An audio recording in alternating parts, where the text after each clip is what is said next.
Hello， 大家好，歡迎翻到嚟做姐做乜姐呢個 channel， 我係阿做。咁今日呢，我想大家陪我實行呢一個精簡衣櫃企劃。其實簡單啲嚟講，就即係執衣櫃啦。咁點解我想做呢件事呢？就係因為一嚟我妹開始大個啦，咁女仔大個咗就開始越嚟越多衫噶啦。咁呢，我哋係 share 同一個衣櫃嘅，咁所以呢，我都想執翻個衣櫃俾佢有多啲空間去放佢想買嘅衫啦，咁樣。另外咧就係其實一直以嚟咧，我都有睇好多唔同嘅關於極簡生活啊、minimalism 呢類系列嘅影片啦。咁我都覺得咧呢個世代我哋真係太容易買到衫啦，結果咧就變咗你堆積太多衫，即係每一個你買嘅 item 咧，有時都未必係你真係最中意嘅咯。咁好多時就會演變成女仔一打開個衣櫃就發覺，哇！我有好多衫，但係我完全揾唔到我嗰日想着嘅衫咯。然之後就覺得我都冇衫着嘅咁樣，跟住咧你就會不停去買更加多嘅衫。咁呢個就係一個惡性循環嚟。然後咧，我就因為睇咗呢本書啦，麻理惠的整理魔法啦。咁咧佢就教我哋用咗一個方法咧，就係盡量將所有物件只係留低一啲令你怦然心動嗰種獨啲嘅感覺。冇錯。咁我就諗住用呢個準則去整理我嘅衣櫃啦，就係盡量留翻一啲我最中意嘅衫。好，事不宜遲 ，Let's begin。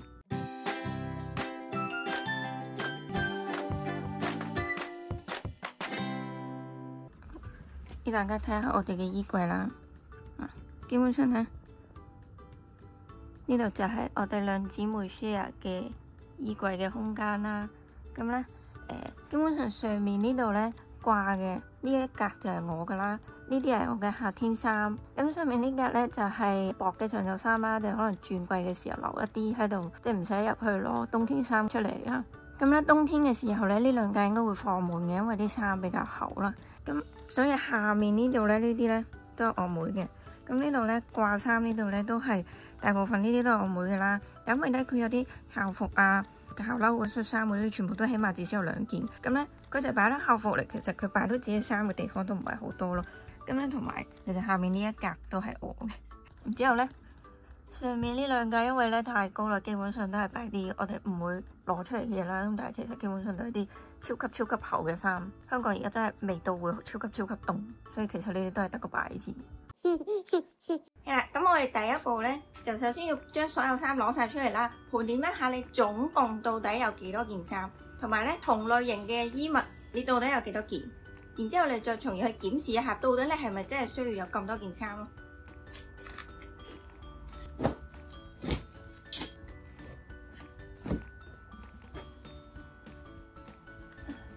呢堆衫基本上我真係唔會再着，因為已經收咗阿爸阿媽嘅床下底，基本上我都唔記得咗佢哋。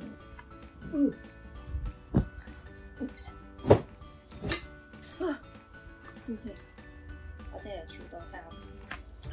我諗呢度有啲成10年前嘅衫都有咯，有啲直頭係我中學嘅衫咯，亦係諗住會好凍嘅時候會着咯，但係結果都唔會咯。好啦，而家拎晒啲衫出嚟啦，咁咧。我哋要一次我點算下到底我總共有幾多件衫，同埋每個唔同類型嘅 item 有幾多件。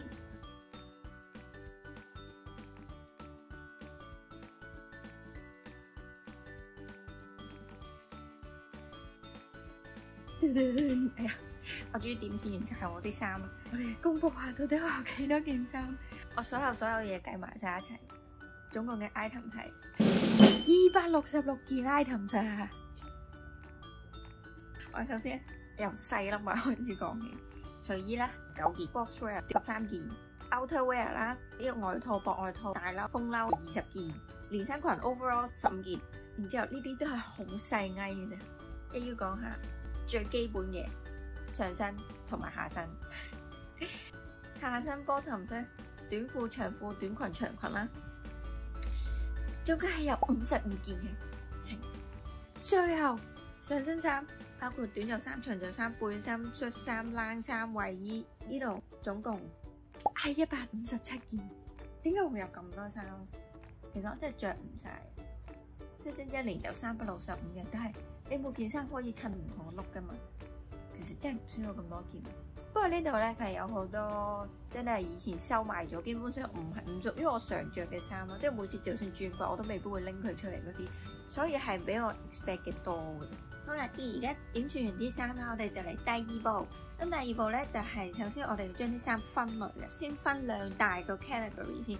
第一個咧就係超級心動嘅 category 啦。呢一個類別嘅衫咧就係基本上你好常日着噶啦，每次着佢都會信心滿滿啦，即係你超級中意佢咧，令你怦然心動嘅衫啦。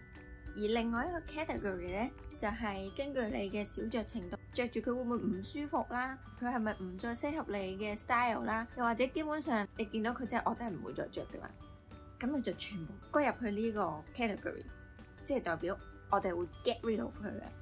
咁但係咧，總有啲衫咧，你會發覺我暫時歸類唔到佢去呢兩個 category 喎。咁我哋咧就開中間一個暫時區域啦。咁呢個區域嘅衫咧就係你仲係會糾結。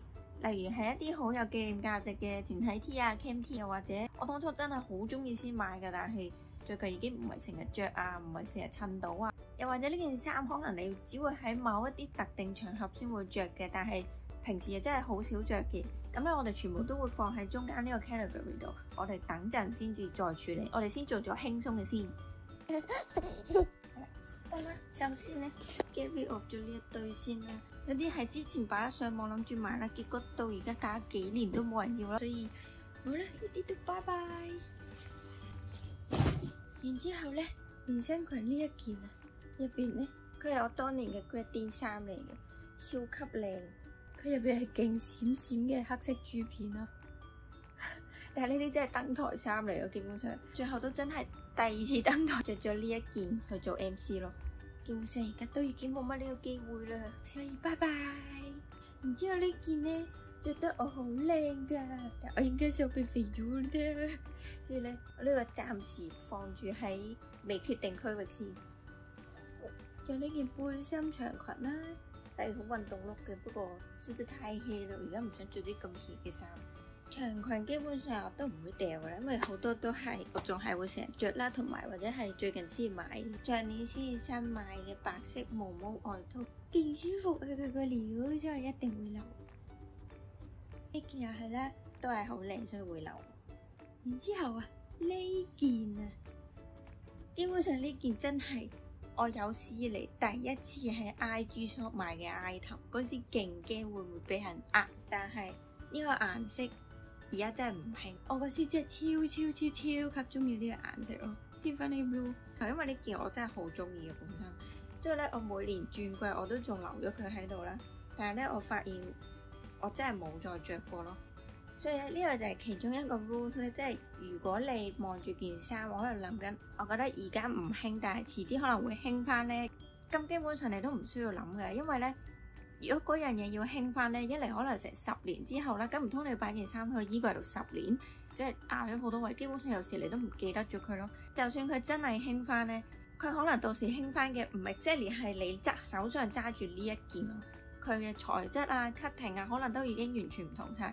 咁所以咧，如果係咁嘅 case 嘅話咧，咁不如你到時候興翻嘅時候先至重新買嗰件新嘅，而你又係極度中意嘅款咯，所以咧。呢件我都果斷拜拜咯，同埋其實佢都甩咗線。係啦，睇到呢度，大家見唔見到呢個背景啊？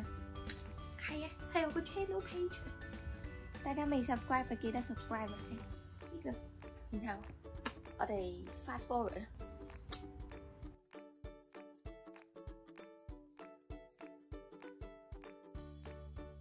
好啦，然之後咧，我哋就要最後嚟。解決埋暫存區域啦，我攞翻本書先。咁咧佢入邊咧就有教到，如果望住呢一堆暫存區域嘅衫咧，我哋可以點樣解決佢咧？你首先要將每一件衫攞上手，慢慢感受一下佢到底有冇令你有心動嘅感覺。即係我仲好中意呢件衫咁解咯。咁如果嗰件衫你都仲好中意嘅，但係你又有好多 concern 啦，咁咧就建議你試着一下。當你着上身嘅時候，係咪會覺得哇，我真係好靚啊咁樣嘅感覺呢？又或者咧，佢着上身之後真係令我嘅身材收得好好啊咁樣，咁你就可以留低佢咯。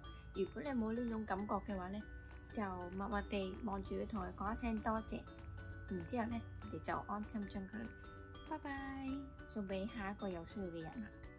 咁根據以上呢個規則呢，等我迅速咁樣整理埋第3個區域呢。我哋就最後嚟點算一下，我哋到底剩翻，唔係我到底剩翻幾多件衫？我終於清理晒所有嘅衫啦，最後統計咗條數係148件啦，已經係計晒所有嘅冬天同夏天衫啦，即係同我頭先預算差唔多咯，希望減到150件左右。咁咧，你而家就要將佢哋全部擠翻入衣櫃。好，呢個就係 after 啦，最後嘅夏天衫就得翻呢度咁多，呢度咧已經鬆動咗勁多咯。跟住咧，我將所有嘅冬天衫都擺晒喺呢度啦，咁就從此就唔需要再轉櫃啦。我嘅全部嘅衫就喺晒個衣櫃啦。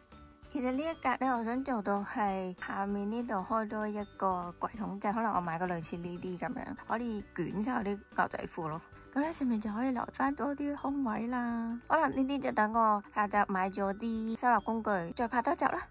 係啦，咁所以咧我都唔係話可以做到好似人哋嗰啲極簡主義者咁樣，可能衣櫃得幾件衫。咁但係我覺得呢個 at least 都係第一步咯。當你慢慢邁向呢一個方面，你就會更加知道自己到底中意啲咩衫咯，盡量唔會再買錯衫啊。同埋當你少衫嘅情況下，咁即係話最常着嘅衫就係你最中意、最心動嘅衫啦。然之後咧，當你常着，咁佢哋 wear out 都會快噶嘛，咁你又可以重新買過一件新衫啦，照樣滿足到你中意買衫嘅慾望咯。你就唔會留住啲你唔中意嘅衫喺個衣櫃霸住晒啲位咯。咁所以咧，今次都幾滿意呢個企劃嘅結果。喂，嚟啊！終於執晒啲衫入房啦。好啦。咁今集就去到呢度先啦，記得 like、share、subscribe，撳埋個鐘仔。好，我哋下集再見，拜拜。